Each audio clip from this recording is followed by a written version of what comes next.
In this video, I'll demonstrate the program feature on the Konica machine for copying and scanning. In the top left, you'll see a button that says Program.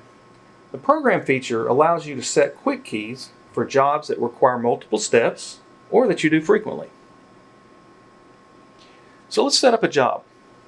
Let's say that we want our job to be black and white. We want to choose a specific drawer. We want for it to be two-sided. 1 to 2-sided. And possibly a staple.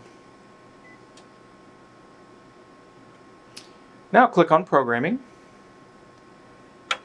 There's a list of not registered, or if you had pre-registered, they would have names. So let's click on Not Registered, any of the buttons, and then Register. We'll call this one Test, and OK. Close. Reset. Back to the defaults. If I need that program again, click on Program, click on Test, and Recall. It's ready to go. Click on the home screen to return to home.